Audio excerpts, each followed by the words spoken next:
So for today's vlog guys ay patungkol naman sa puno ng gapas-gapas kung tawagin sa amin. So yung gapas-gapas ay pinaka magandang panggatong, pero hindi ko pinopromote na gawin yung mga panggatong. Mas maganda kung i-preserve natin. So ito guys yung puno ng gapas-gapas. Yan.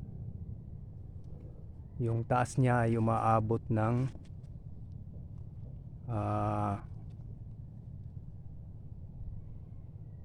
mga 5 meters hanggang 7 meters yung taas niya. Napakaraming mga sanga.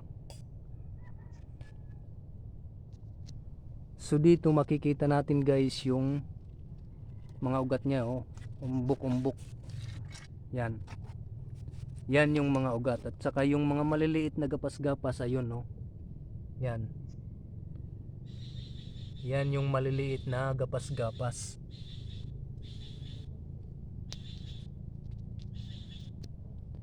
So yung scientific name niya guys ay Comptostylum philippinensis.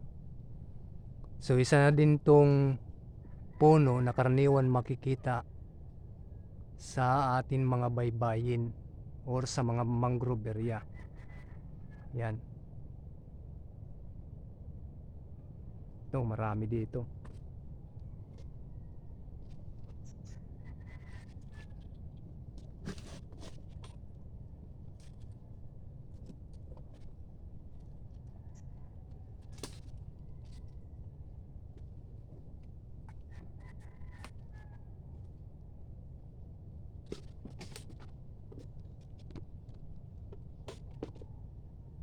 So yung dahon niya guys, ito.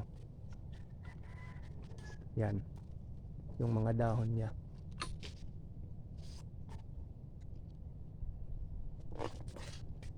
Ito yung puno niya, oh.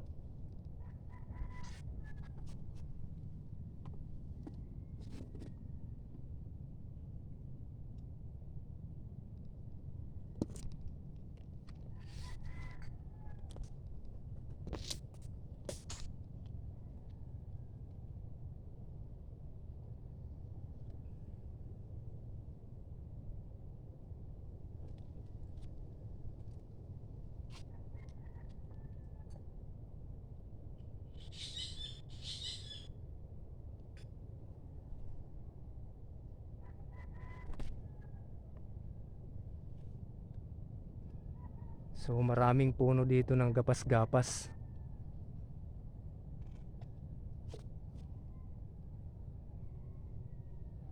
Pag ginagawa to guys na ano na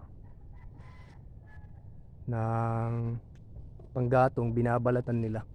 Tinatanggal yung balat.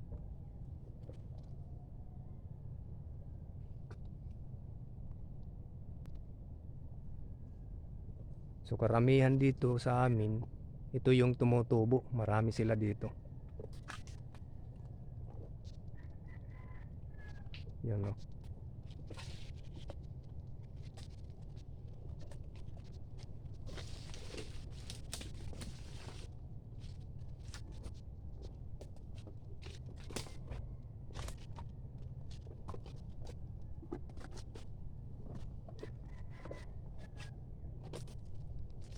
Yan.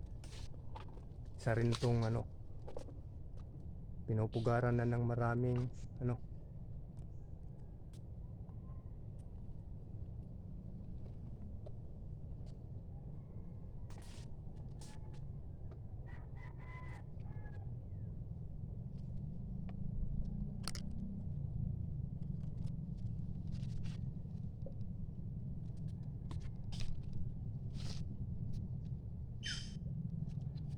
Yan yung puno niya. Yan.